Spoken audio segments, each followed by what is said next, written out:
Hello YouTube, MrShy here from the table, and I'm here to bring you a deck tech. I know the other guys have done one, so I wanted to get one together for you for the deck that I'm going to be playing in our little EDH series, which is going to be Kozilek, the Great Distortion. Oh, my camera really doesn't like showing cards in sleeves, does it? Let's see if we can fix the light for you so you can see him. There he is. There he is. So we're going to be playing Kozilek, the Great Distortion, colourless EDH deck, and I'm going to take you down below and show you some cards on my lovely Legend of Zelda playmat. So bear with me guys, and I'll just swing the camera around. You'll see nothing, it'll be seamless for you, and we'll get on with it. Thanks a lot. Okay guys, so here we go, starting with a little explanation of what I'm playing and how it all comes together, how it all works. So essentially we're a colourless deck centered around Kozilek the Great Distortion. Kozilek is 8 colourless for a 12/12 legendary creature Eldrazi, and his text box says, when you cast Kozilek the Great Distortion, if you have fewer than 7 cards in hand, draw cards equal to the difference. He has Menace, and then he has an activated ability, discard a card with converted mana cost X, counter target spell with converted mana cost X. So obviously the main incentives to play Kozilek, he kills in 2 hits, which is obviously super useful. He has inbuilt protection, he can defend himself by use of his countering ability, and he is up to a draw 7 built in as well with all of that. So obviously Kozilek does a lot of interesting stuff.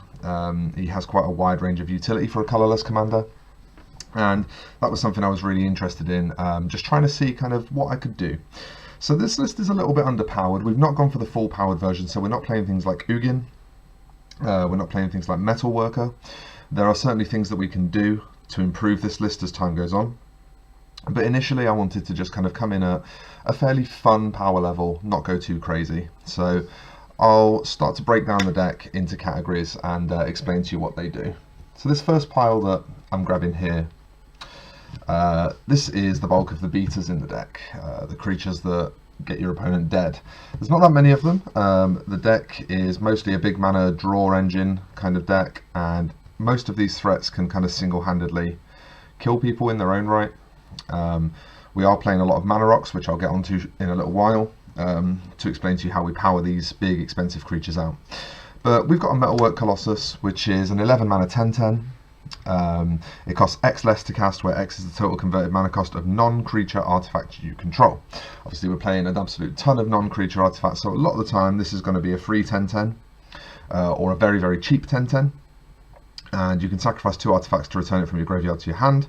Obviously, because it's going to always be either cheap or free, that means that we have a recursive threat here. Unless our opponent exiles our graveyard, we have a recursive threat here that is able to get our opponent dead very, very quickly. Super useful. In a similar scale, we have Chimeric Staff, which is a 4 mana artifact. You can pay X to turn it into an artifact creature with power and toughness equal to X until end of turn. Doesn't sound very powerful, isn't necessarily very good, but if we spank a load of mana rocks into this and make it into a 20/20 on an opportune turn after an opponent's played a board wipe, for example, or say after we've played an All Is Dust, which we'll get to later, you can just spank him for 20 and take your opponent down into the red very, very quickly. Bone Horde, very similar situation.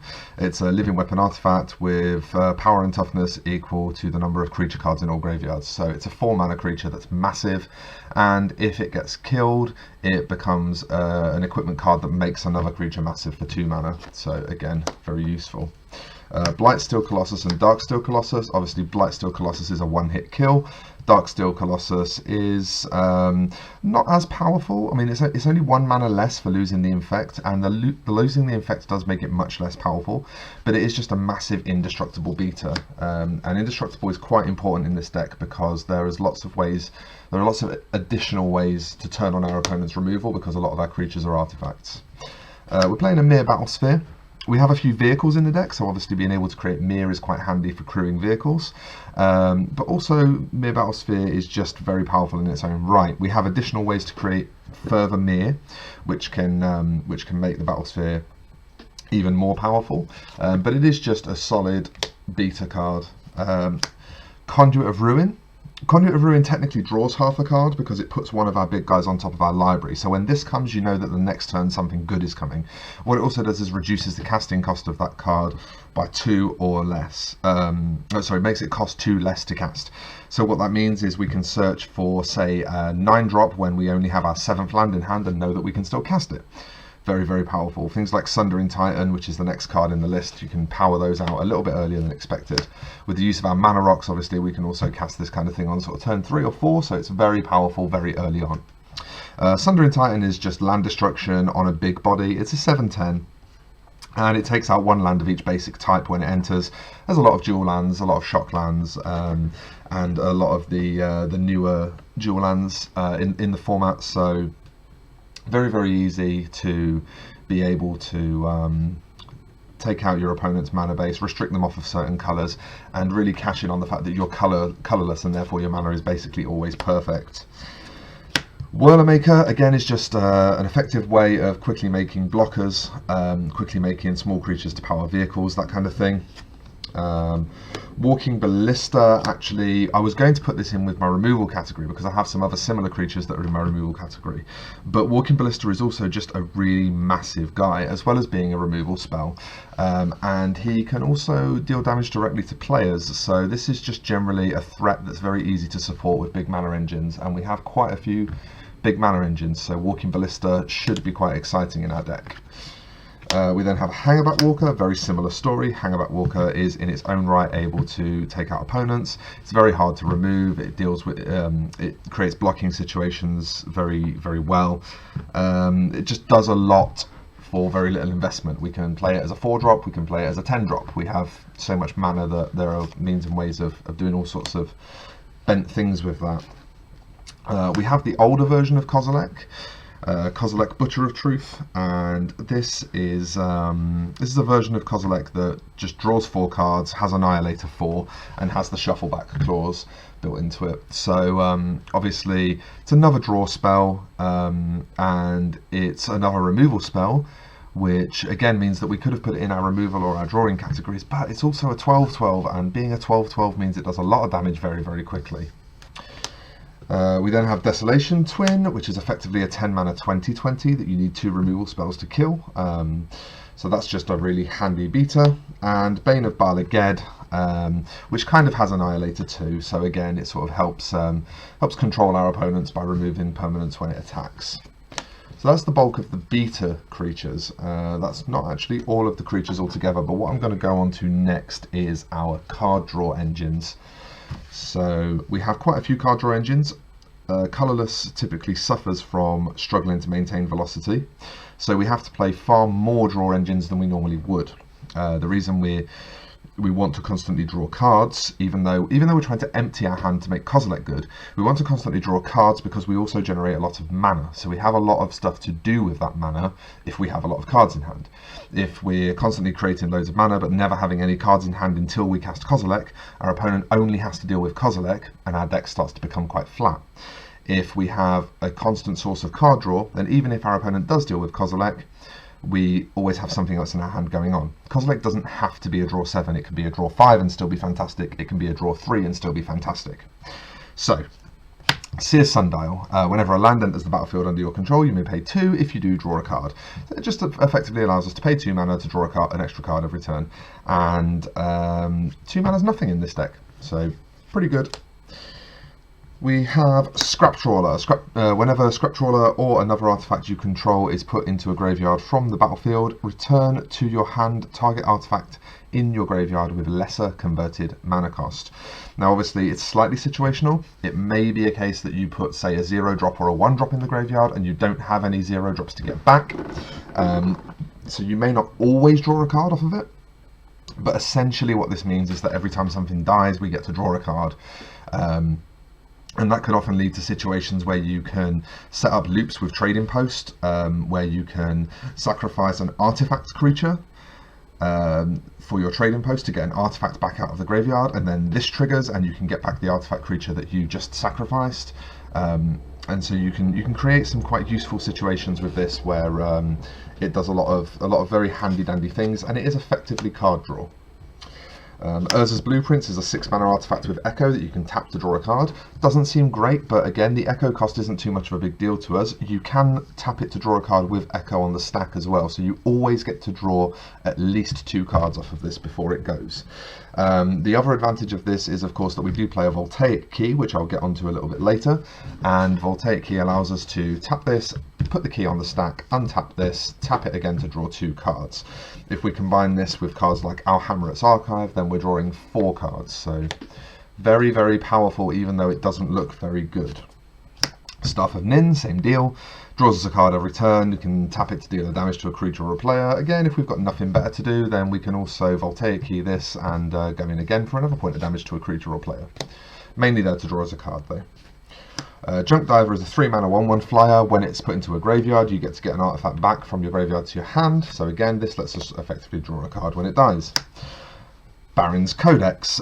During your upkeep, you may put a page counter on Baron's Codex, 4 and tap, sacrifice Baron's Codex, draw X cards, where X is the number of page counters on Baron's Codex. That's a 4-mana artifact.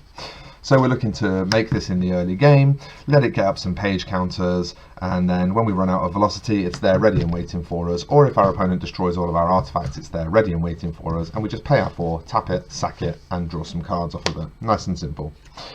Bomat Bazaar Barge is just a 4-mana 5/5 with crew 3.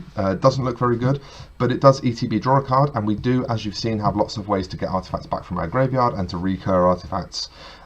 So with that in mind, this potentially draws multiple cards over the length of a long game, and we are sort of a control deck, so we're kind of looking for a long game.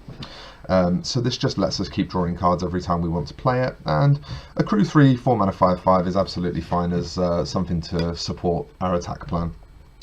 Our Hamlet's Archive is a 5-mana artifact that lets you gain double life and lets you draw double cards, except for the first card you draw. Really, really straightforward, super powerful mythic rare for EDH. No mystery to that one. Key to the City is a fairly new card. For 2 mana, you get an artifact that says tap, discard a card, up to 1 target creature can't be blocked this turn.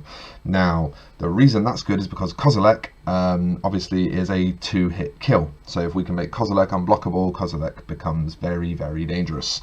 Key to the City also says whenever it becomes untapped, you may pay 2. If you do, draw a card. So we can discard cards, which we know we're going to redraw because we have a velocity engine, and then when this untaps, we can draw an extra card, and maybe we have an Our Hamlet's Archive in play, so we get 2 back for discarding 1. Sandstone Oracle is a 7-mana 4/4 flyer, so it's a reasonable creature, but it also says when it enters the battlefield, choose an opponent. If that player has more cards in hand than you, draw cards equal to this difference. Kind of a little mini Kozilek. Pretty handy. Mere Retriever does exactly the same thing as Junk Diver, but costs 1 mana less and doesn't fly. So we've already said why that's good. And Skull Clamp, as you've seen, we can make lots of little 1/1s, so having a way to turn 1/1s into cards is really, really good. Obviously, again, in combination with our Hamlet's Archive, this turns a 1/1 into 4 cards off the top of our deck, which is incredible. Next, we are going to go into some utility artifacts. We have the usual trio of Whispersilk Cloak, Swiftfoot Boots, and Lightning Greaves to protect our commander. I don't think we need to go over why those are good. Pretty much everybody in commander will be used to seeing them. We're playing an Iron Maiden because a lot of decks work in a very similar way to we do. They want to draw lots of cards. They play Reliquary Towers and they play Venser's Journals so that they can hold tons of cards in hand and then try and go off with big combos or do interesting things. This effectively acts like a Black Vice. It lets us squeeze our opponent's hand. 1 damage to that player for each card more than 4 in their hand at the start of each of our opponent's upkeeps. So it just punishes people for trying to keep up with us on card advantage. We get to play lots and lots of card advantage, and they get to be punished every time they want to do it. We have a Strionic Resonator as well, which combos really nicely with this because this is actually a trigger, which means that we get to double up on this effect. We can place this on the stack, pay our 2, tap our Strionic Resonator, double this ability, and it checks our opponent's hand size twice. Obviously our opponent can discard stuff in response to these triggers, but because they do check on resolution, but this usually means that we can get in for sort of up to 6 damage just as a nothing bonus effect. Soon adds up over the length of a game. Silent Arbiter. Silent Arbiter says no more than one creature can attack each combat, no more than one creature can block each combat. Our commander has Menace, which means the Silent Arbiter effectively says Kozilek cannot be blocked. We've already been over why that's fantastic. Voltaic Key untaps artifacts for 1 mana. Foundry Inspector makes artifacts cost 1 less to cast. This is especially powerful with our mana rocks, because mana rocks usually net you approximately -1 mana. Some of them are less efficient than that, but a lot of the sort of mid-level average mana rocks net you on average 1 less mana than they cost you to cast. Things like, I'm thinking Fran Dynamo that costs 4 and gives you 3. This allows you to become mana neutral when you're playing your mana rocks and stuff like that, and it also just lets you drop some of your cheaper spells completely for free, which is very good with Aetherflux Reservoir, which I'll get to a little bit later. We're playing a Warping Whale just as a general catch-all spell. It does all sorts of interesting things that we can use. It exiles a creature with power or toughness 1 or less. It counters a sorcery, or it makes a 1/1 Eldrazi Scion. We're playing a Knot of this World. This is a counter spell. It counters a spell that targets a permanent you control. If that permanent has power, is a creature with power 7 or greater, then it's actually completely free to cast. So, Knot of this World, potentially very, very powerful, acting as a little kind of force of will in certain situations. Mirror Matrix. All Mirror get +1/+1. Put a 1/1 Mirror artifact into play for 5 mana, and Mirror Matrix is indestructible. It's a 5 mana artifact itself. Obviously, if we have this and Battlesphere, then we just get to go off. It becomes incredibly dangerous. But you know, even this on its own can just be handy to make a bunch of 2/2s. We have a Jester's Cap, which lets us pay 2 and sacrifice it. It's a 4 mana artifact, sorry. Lets us pay 2 and sacrifice it to look through target player's library and remove any 3 cards from the game and then shuffle that library. This is especially effective against combo decks and against toolbox decks. I happen to know that one of my opponents through this league is going to be playing a toolbox deck, and it's really handy to be able to just go through their deck and get out the 3 cards that punish us the most. Something like, say, if we have a Blightsteel on the battlefield, being able to go into their deck and find their Malira so they have no chance of drawing it is very, very powerful to us. And then finally we have a Winter Orb. We're not very stacksy, but because we play so many mana rocks, we play 11 mana rocks in total. And because we play 11 mana rocks, that does mean that we can afford to play a Winter Orb and still cast spells effectively. So it's worth including one, because there will just be games where you'll draw it and it will be exactly what you need. And now I'm going to go on to a little bit of life gain. There's not a ton here. It's all very straightforward life gain, but I just want to show you a few things. Now the reason we're playing life gain is because we are kind of a control deck.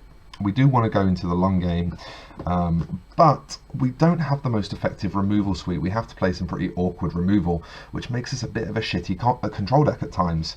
So what we need to be able to do is survive into the late game when we start doing our stupid things. So just playing a few cards that gain you a reasonable amount of life is a handy way of ensuring that that happens. So we're playing a Juju Bubble, which is a 1 mana artifact with cumulative upkeep 1. If you play a card, you have to bury it, which means you destroy it and it can't be regenerated, for those of you that haven't been around since the dawn of time. And it just reads, pay 2 mana, gain 1 life. Obviously, you know, we can generate 15, 20 mana some turns. So being able to just play this, gain 10 life, pass the turn, untap, gain another 10 life, pass the turn, untap, gain another 10 life, pass the turn. You know, while we're just trying to draw out of a slump, or while we've got nothing going on, this just lets us recover a little bit. So it's reasonable. It's not amazing. I often play Azure and Orb in very land-heavy decks, so this sort of feels like Azure and Orb in this very mana-heavy deck. We're playing a Basilisk Collar, which gives one of our creatures Death Touch and Lifelink. Obviously, most of our creatures are so massive that they win pretty much every combat they're in anyway. However, but even though they win every combat that they're in, that doesn't necessarily mean that that's always favourable for us. If we're behind on life, this means that we can still take some slightly more daring attacks, and if we're on the back foot and we're having to block, this means that our blocks can gain us some life.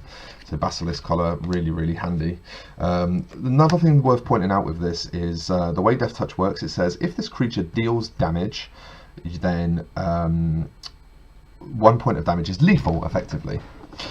Now, with cards like that use like the Triskelion effect, things like the Sovereign's flagship Sky console, things like Masticore, things like are cards that can ping effectively. If they have Death Touch when they ping, that 1 damage does kill, so this also turns our pingers into actual real removal spells. We have an Elixir of Immortality, sometimes handy just to be able to shuffle your graveyard back in. If there's cards that you know you want to go and shoot a 4 or whatever, then that can be a useful effect. And also 5 life is nothing to laugh at. We have an Urza's Chalice, which says whenever anyone casts an artifact, you gain a life. Now obviously we're going to be casting an awful lot of artifacts, so that's pretty good in itself, but your opponents do play artifacts as well, so that doesn't hurt us. And then a Scrap Heap, whenever an artifact or enchantment is put into your graveyard from play, gain 1 life. So again, if we get hit by a board wipe, it gives us a load of life back. Pretty good. Next, I'm going to show you a few Haymaker cards. These are just cards that can do something pretty big to the game. And again, there's not a ton of them, but they have a huge effect on the game when you play them. And so they're worth mentioning in their own right. So first we have Paradox Engine. It's a 5-mana legendary artifact, and it says whenever you cast a spell, untap all non-land permanents you control. Now then, this is very straightforward. We have lots of mana rocks. We have lots of tap effects in our deck. So we get to activate all of our mana rocks, tap all of our tap effects, go crazy, then play a 1 mana spell, untap everything, go again. You know, we're always going to net mana positive from that situation, so this is very, very powerful. We don't rely on our lands to generate mana, which means that untapping our non-land permanents is really quite good for us. So this can have a huge effect on games. Next we have a copy of Copper Gnomes, which is a 2-mana 1/1. You pay 4 and sacrifice it to choose an artifact from your hand and put it into play. We have some huge artifact creatures, things like Blightsteel and Darksteel Colossus, for example. This allows us to cheat on mana and get them into play much earlier, earlier than our opponents perhaps ready to deal with them, meaning that we can get in there very quickly with them and end games early. This also works again very well with Trading Post. We can create loops with this, with Trading Post, where we can get this back and use it to keep putting big things into play, battle spheres and stuff like that. So, you know, it's only 4 mana to activate, 2 mana to cast. We usually have 4 mana by turn 2 or 3. So this can lead to sort of potentially the sort of turn 3 Blightsteel Colossus, which is very good even in EDH. Next we have Aetherflux Reservoir. Whenever you cast a spell, you gain 1 life for each spell you've cast this turn, so that's a good way to gain life.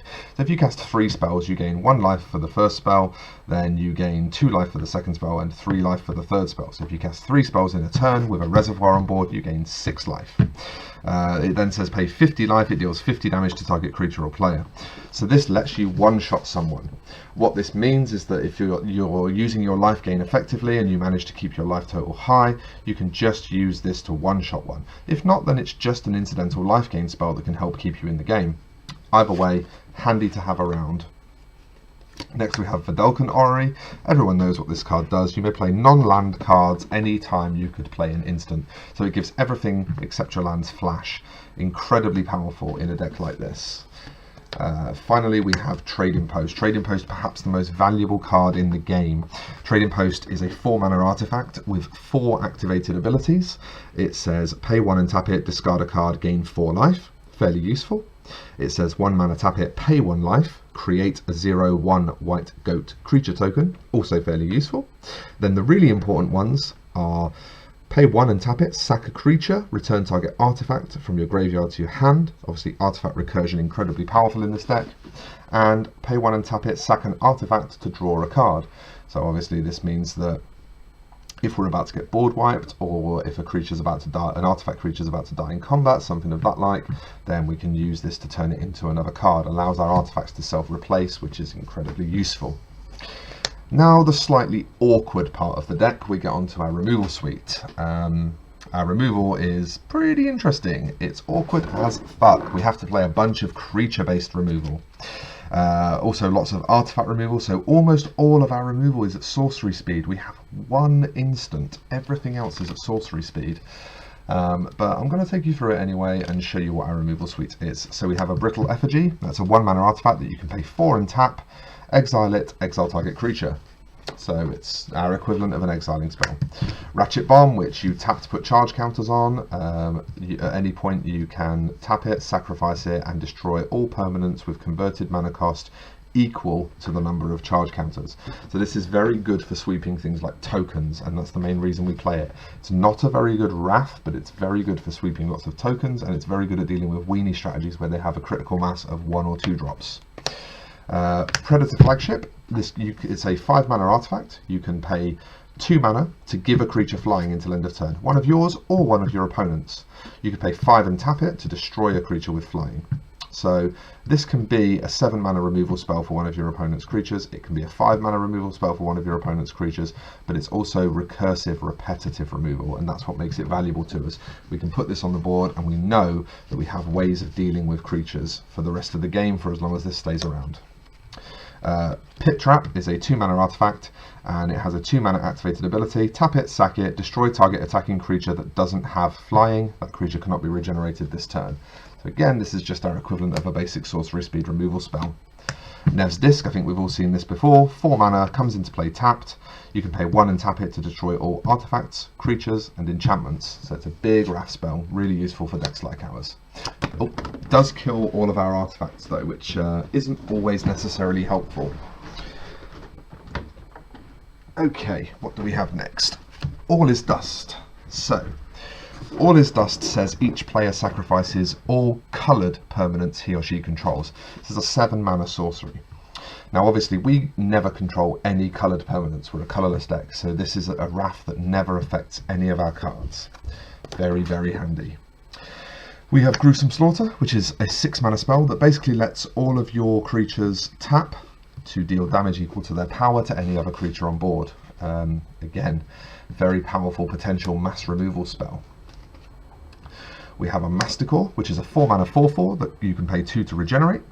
You can also pay 2 to have it deal 1 damage to target creature. Again, in combination with Basilisk Collar, this does make it into a removal spell. You can just machine gun your opponent's creatures. However, you do have to discard a card every turn or sacrifice Masticore. We have a Sovereign Consul Flagship. Sky Sovereign Consul Flagship is a legendary artifact creature vehicle. When Sky Sovereign Consul Flagship enters the battlefield or attacks, it deals 3 damage to target creature or planeswalker an opponent controls. It's a 6/5 flyer with crew 3. So it's a good card in its own right, it's got good stats, but again, with things like Strynic Resonator, for example, it can just take out a planeswalker in 1 hit. You can just play it. The triggered ability goes onto the stack, you resonate the triggered ability, and goodbye to your opponent's planeswalker or your opponent's creature. Very, very useful removal spell. Finally, we have Scour from Existence. This is the only instant in our entire deck. It's a 7 mana instant that just says exile target permanent. This does say permanent. This can kill lands, it can kill anything you like. Pretty handy card. Finally, or almost finally, we have the Mana Rocks, all 11 of them. These are all just cards that generate mana, so I'm not going to tell you what they specifically do because you're probably familiar with most, if not all of them, but I will just name them all quickly for you. So we have a Hedron Archive, a Dreamstone Hedron, a Fellwell Stone, a Mana Vault, an Everflowing Chalice, a Thran Dynamo, a Seer's Lantern, a Mind Stone, a Basalt Monolith, a Worn Power Stone, and a Soul Ring. That's our Mana Rocks. Finally, just a quick look at the land base. There's not much interesting about the land base. We're playing a few copies of Wastes, not many. We're playing things like Reliquary Tower, Urza's Factory, you know, sort of utility lands, but one of the only things that really is worth noting about the mana base is we do play a few land destruction lands. I considered putting a Crucible of Worlds into this deck. I haven't decided whether or not I want to do that yet so that we can recur these, but we do have Strip Mine, Dust Bowl, and Ghost Quarter. So Dust Bowl probably the most powerful of these because again it's recursive. And then we also have a few lands that produce multiple mana, it being Temple of the False God, Shrine of the Forsaken Gods, Majoring Network, and Ancient Tomb. This Ancient Tomb is actually halfway through being altered. I don't know if you'll be able to see that very well, but it's the artwork off of Indiana Jones and the Temple of Doom. It's the original poster artwork, and at some point I will actually start getting that painted, but not anytime too soon.